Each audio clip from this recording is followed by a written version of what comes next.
Hello, everyone. Thanks for checking back in with us here at Warehouse and Operations as a Career. I'm Marty, and today I'd like to talk a little about leadership, or I guess really about the, I don't know what you call it actually. I guess the drive or the motivation. Maybe it's passion that I'm seeing in so many young associates or leaders coming from the floor these days.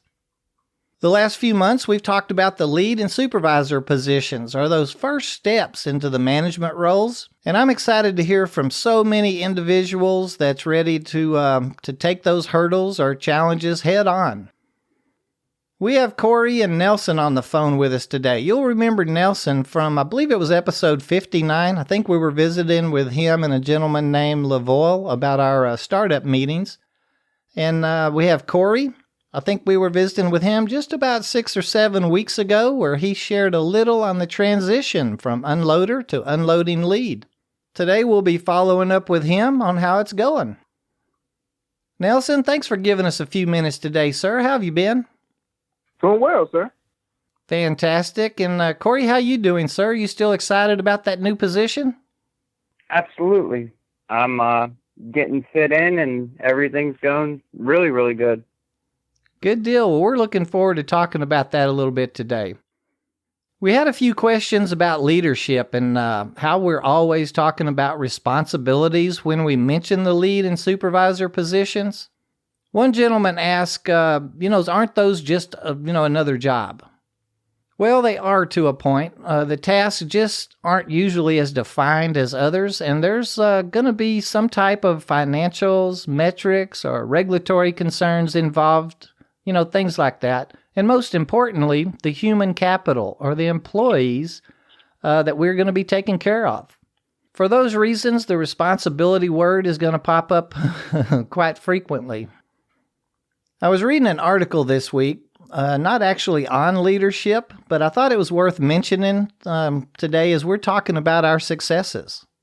I believe these points can be used by all of us that want more, are looking to get noticed by our bosses, and are wanting more growth. And I'm sure our guests have experienced one or two of these points as well. I think I've read it before, and we may have even spoke to some of its points here, but I'd like to go over a couple of them today. The article is called 9 Things That Are Holding You Back from Success, and it's from inc.com by Lolly Draskell. I'll add the link to today's show notes, but I'd like to review her points real quick also. Her first one she brings up and talks about envy, sometimes described as the art of counting another's blessings instead of your own, and I really do believe that envy can destroy success. Perfectionism, self-abuse on the highest order. Perfectionism is not a quest for the best, but allowing yourself to be governed by the harshest voice in your head. And I believe in that quite strongly also. She goes on and uses the word comparison. Successful people don't compare themselves to others. They know it's a waste of time and energy. Number 4 is blaming. Our lives, our success, our achievements are what we make of them ourselves. So blaming others when things don't go right, it's just wrong. And 5, and we really have to watch this one, self-doubt. Whenever you find yourself doubting how far you can go, just remember how far you have come.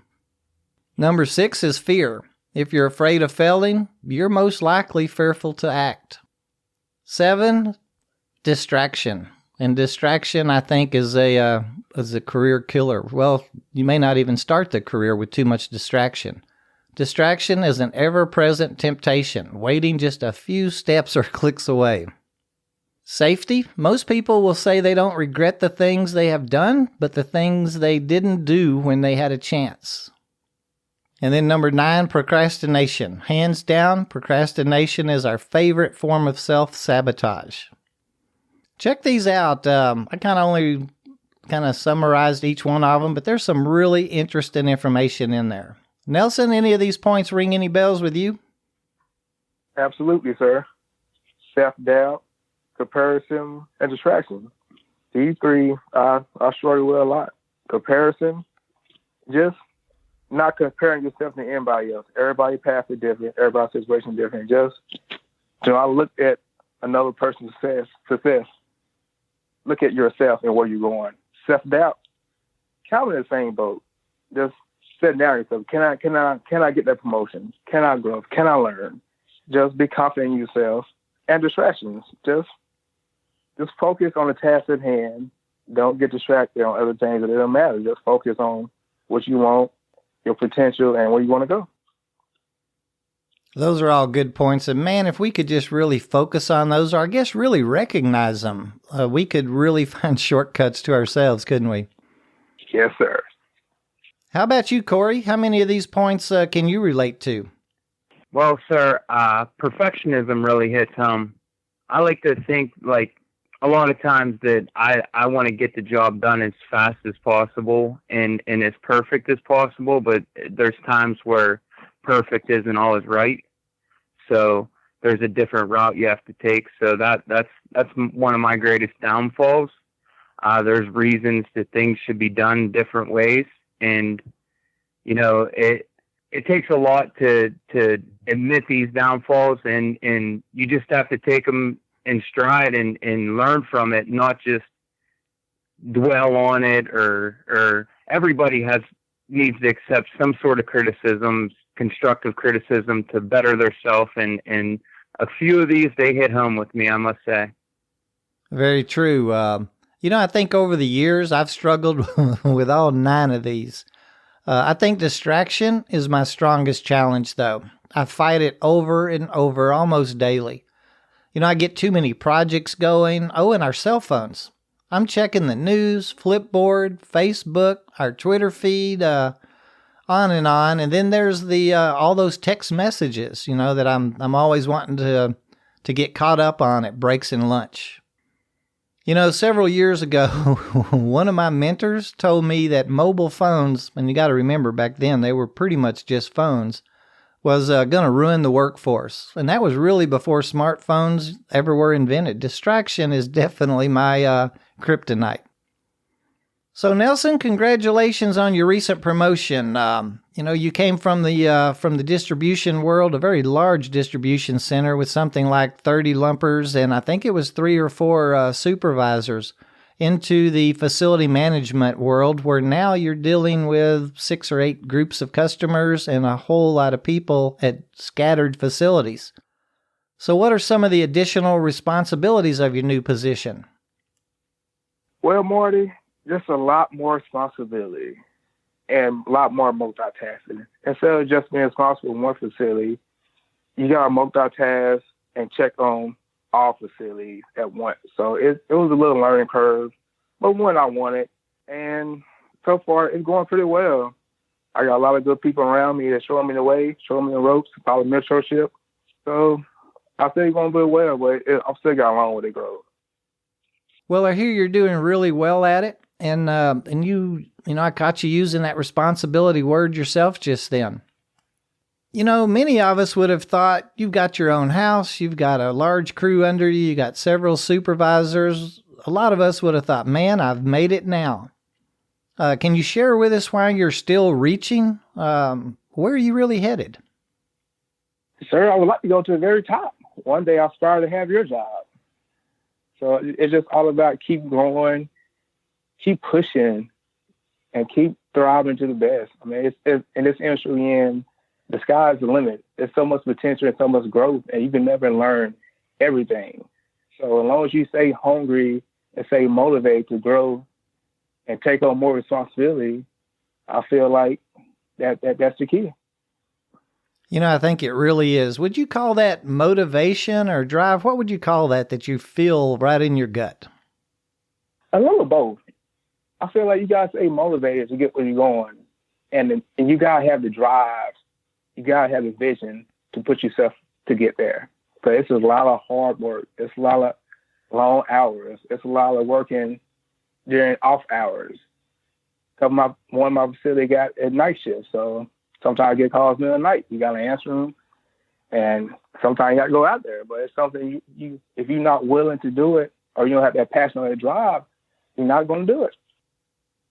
Could you share with us, or do you remember when you put this plan together, or are you actually working off of a plan or taking steps towards a goal, or did these positions just kind of land in your lap, do you feel? I would say about maybe like 2 or 3 years ago, I was working in the manufacturing field. I told myself, I want more. So I started looking for jobs that would allow me to grow and keep growing. And I found one. And from then, I put together a little goal list. I would like to see myself going 1 year, 2 year, 3 year down the road, and things that I need to do, improve on myself to get there. Very good. Are there any mentors a part of your success? Did you reach out to someone or maybe even a group of people? Where are you getting all this drive from? My peers, one of my best friends, he's real successful. And I talked to him a lot just about how he did it and where his goal and how his plan was. And plus, my management group I have around me right now, yourself, Rodrigo, John, Joe, there's so many people around me that I can utilize their wisdom, and they've been in this industry for so long. So sometimes I just want to be a sponge and just soak up all the information I can get. You can never have too many mentors because I'm already in need of mentorship. Boy, you really can't. I think just in our daily lives, when we really think about it, we're mentored by, several different people. Do you find any challenges being so driven, or because you're driven, does it just come easy to you? Oh, no, it's never easy. That's so true. Corey, what's up, my friend? How you been? Well, Marty, I've been pretty good lately.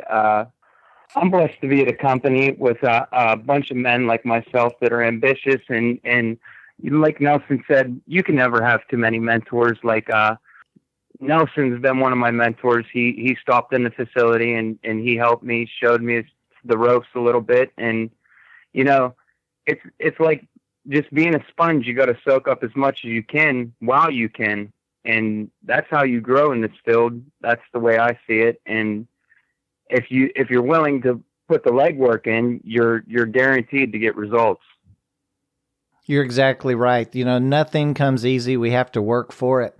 Now, last time we spoke, I think one of your small concerns was coming from the floor with your peers, how the crew was going to react to your promotion. Can you share your thoughts on that? And how have you adjusted to them in your new position? Well, Marty, at this point, my crew respects me. They know that I work hard, and I've recently been showing them. I've been training a lot of guys, and I like to work fast. I like to get the case per minute ratio up. So whenever I'm training guys, like how you said about perfectionism, I like to make sure that they're doing it right. So throughout the day, I try to stick on live loads and go and check on the guys that are newer. And we got a lot of new guys, so them following in my footsteps, I feel like we're doing a lot better than where we were 6-7 weeks ago. And things are definitely looking for the upside. And we came a long way in 6 weeks. Very good. How have you adjusted to any new responsibilities? It's a bit more weight to carry around, isn't it? Absolutely. Responsibilities. There's the new guys that come in, I got to make sure that they feel safe. I got to make sure that they get what they need so they can do the job and do the job well. So me training them is just beyond, it's like basically you're putting a guy on equipment. This equipment could hurt somebody if they're not on it right. Even the smallest thing, if you're not setting your skids up right and a receiver tags it and a picker takes it in the back and it falls off a shelf because it wasn't stacked right. It was stacked lean to one side and it wasn't neat. I mean, this is something that you got to take serious. It could be dangerous if you don't. So I have a lot more responsibility, and I'm proud that I got the position that I got. Well, that's great. That's great. Here just recently we did an episode on some pros and cons with leadership. Could you give us a couple of the cons and pros of first line management? Well, Marty, I would have to say the pros. I like getting paid more. I mean, who doesn't? But and not only that, just just knowing that I'm heading in the right direction. I mean, the feeling that you get knowing that you're putting in the legwork and you're getting results. I mean, that's just, that in itself is self-feeding. I mean, how Nelson said, you got to have the hunger. Whenever you see that you're doing something and you're doing it well, that changes things, and that opens doors for you. So that's one of my major pros, and that's why I wake up every morning and take my commute and get there and get the job done. The cons, some of the things, like, you can't help. Like whenever you're training somebody and say their work ethic isn't where you want it to be. You're working with different personalities. You can't change what people are doing. So, and you can't change how people are working. So, I mean, you just got to go with it and do what you can while you can and try to train them better and motivate them. And if you can't motivate them, you got to take the proper procedures to do what you can do to get the situation corrected. Those are very good thoughts, Corey. And you mentioned, not only responsibility, but safety and being responsible for your workers, their livelihood, really. Could you share some advice to those of us thinking or planning on making such a move? Yeah, absolutely. If opportunity presents itself, I recommend it 110%. If you're willing, you got to be willing. You got to be open-minded. That's pretty much true, Corey. Some very, very good points. And, once you make that move into management, it's no longer just a 9-to-5 job. It's, you're constantly, that responsibility doesn't quit at 5:00. Very good points. Nelson, any parting advice or motivational words of wisdom that you could share with us as young associates or leaders? Yes, Marty. Just continue to work hard, use your peers, use your management around you, and just continue to grow, ask questions, be a sponge. Just put it out there to your management or to your team that you want to grow and you're willing to take on more responsibility. So once you put it out there and you're driven and they see if you want it bad enough, then they'll give you a little by little. Then once you've proven yourself, then you keep climbing up that ladder. Gentlemen, I'd like to thank both of you for your time today. We really enjoyed learning from those that's living the life and working on their plan and their goals. Now, neither one of you are off the hook. I'll be reaching back out to both of you to get some more of that growth knowledge from time to time, right? Yes, sir. I can't wait to hear from you, and I'm honored anytime I'm available. And thank you, Nelson, for sharing, and thank you, Marty, for inviting me. Corey? Anytime you need any mentorship, just feel free to give me a call. I'm always available. And Marty, I'm looking forward to attend another podcast. Just let me know when and where, and I'll be there. Outstanding. Well, you'll both be getting those calls. I was watching a video this morning from our YouTube friend, Raymond Harall. He was at a presenters conference with Les Brown, and Les was talking about being hungry for success. And like I said earlier, I'm so excited to be meeting so many newcomers to our industry and the hunger that they have for advancement. Just like the two gentlemen we spoke with today, they're going to succeed because they're hungry for it. Like Les said in the video, you'll fail your way to success. I think any manager or leader will tell you that that's a true statement. I'll add that link to today's show notes in case you'd like to catch it. It's a great watch. Well, I'm sure we all learned something today. I know I did, and I want to thank each of you, our listeners, for checking in with us here at WAOC.